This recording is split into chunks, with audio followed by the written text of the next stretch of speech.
नमस्कार श्रोते हो. चपराक प्रस्तुत घनश्याम पाटील लिखित किस्सा इलेक्शनच्या या नवीन भागात आपल्या सर्वांचे स्वागत आहे. आजचा किस्सा आहे परमनंट माजी मुख्यमंत्री. इलेक्शनचे किस्से ऐकताना नेत्यांचे सुद्धा काही धमाल किस्से मांडणं गरजेचं आहे. बॅरिस्टर AR अंतुले यांचं नाव सिमेंट घोटाळ्यात आल्यानंतर त्यांना राजीनामा द्यावा लागला. त्यांच्या जागी कोणाची वर्णी लागणार याकडे सगळ्यांचं लक्ष होतं. वसंतदादा पाटील, प्रतिभाताई पाटील हे मुख्यमंत्री पदाचे प्रबळ दावेदार दिल्लीत ठाण मांडून बसले होते. अशा परिस्थितीत महाराष्ट्राला मराठा नेतृत्व मिळावं अशी इंदिरा गांधी यांची इच्छा होती. साताऱ्याच्या अभयसिंहराजे भोसले यांचं नाव त्यांना अपेक्षित होतं, पण चुकून त्यांनी बाबासाहेब भोसले यांचं नाव पुढे केलं असं सांगितलं जातं. मुख्यमंत्रीपदी बाबासाहेब भोसले यांचं नाव जाहीर होताच त्यांचा स्वतःचाही त्यावर विश्वास बसला नव्हता. त्या काळी एक रिवाज होता. काँग्रेसकडून ज्या नेत्याचं नाव मुख्यमंत्रीपदासाठी निश्चित केलं जायचं तो नेता दिल्लीत जाऊन इंदिरा गांधी यांचे आशीर्वाद घ्यायचा. बाबासाहेबांनी नेमकं उलटं केलं. त्यांनी राजभवनात जाऊन आधी शपथविधी उरकला आणि मग ते दिल्लीत गेले. याविषयी पत्रकारांनी त्यांना छेडलं असता ते म्हणाले, आमच्या काँग्रेसच्या परंपरेत इतकी स्पर्धा आहे की शपथ घेऊन राज्यपालासमोर सही करण्यास जाईपर्यंत कोणीतरी मागून कोट ओढेल आणि अचानक दुसरेच नाव पुढे केले जाईल. एकदा ती प्रक्रिया पूर्ण झाल्यावर काही चिंता नाही. श्रेष्ठींना वाटलं तर आत्ताही तुम्हाला घरी बसवलं जाऊ शकतंच की, असं म्हटल्यावर ते म्हणाले, त्याने काय फरक पडतोय? 1 दिवसासाठी तरी मी राज्याचा मुख्यमंत्री झालो असल्याने आता माझ्या नावाआधी माजी मुख्यमंत्री असं कायम लिहिलं जाईल. आपल्या हजरजबाबीपणामुळे प्रसिद्ध असलेले बाबासाहेब भोसले मुख्यमंत्री होईपर्यंत कोणालाच फारसे माहीत नव्हते. काही ज्येष्ठ पत्रकारांकडून असं सांगितलं जातं की ते मुख्यमंत्री झाल्यावर कोणाकडे त्यांचा फोटोही उपलब्ध नव्हता. बातमीसाठी तो आवश्यक असल्याने राज्याच्या माहिती आणि प्रसारण विभागाकडून तो मागवण्यात आला. त्यांच्याकडेही बाबासाहेबांचा फोटो नसल्याने मोठी अडचण आली. मात्र त्यांनी लोकराज्य मासिकातून त्यांचा एक फोटो फाडून त्याचे कात्रण पत्रकारांना दिले. त्यावरून त्यांचा फोटो बातमीत प्रकाशित करण्यात आला. त्यांच्याबाबतचा आणखीन एक खास किस्सा आहे.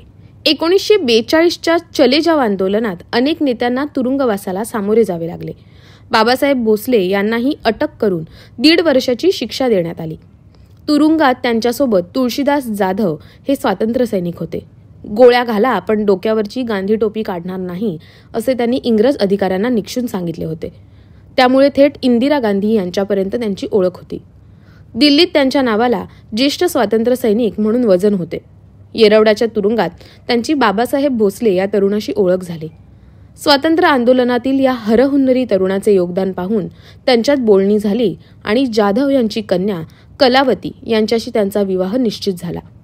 हा विवाह आपल्या डोळ्यासमोर व्हावा अशी त्यांची वडील म्हणून इच्छा होती. मग तुरुंगाधिकाऱ्यांच्या सहकार्याने येरवड्याच्या तुरुंगातच त्यांचा विधिवत साखरपुडा करण्यात आला.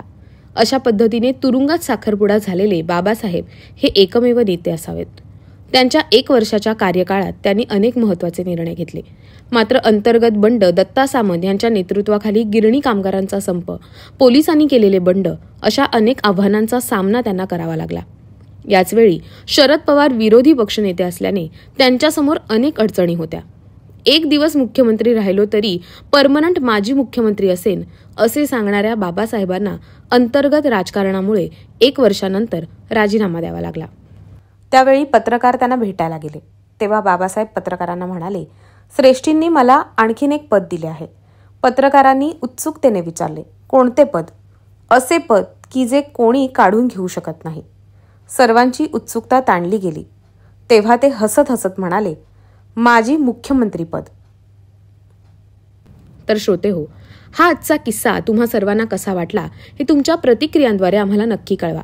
आणि अशाच धमाल किस्सांसाठी आणि मराठी साहित्यासाठी आमचं चॅनल जरूर सबस्क्राईब करा. तसेच पुणे शहरातून साहित्य चपराक हे मासिक आणि चपराक प्रकाशन ही उत्तमोत्तम पुस्तके प्रकाशित करणारी ग्रंथ प्रकाशन संस्था चालवण्यात येते. साहित्य चपराक मासिकाचा अंक दरमहा 10 तारखेला प्रकाशित होतो. आपले साहित्य पाठवण्यासाठी, चपराकमध्ये जाहिराती देण्यासाठी आणि नवनवीन पुस्तकांच्या माहितीसाठी संपर्क करा. घनश्याम पाटील, संपादक, चपराक.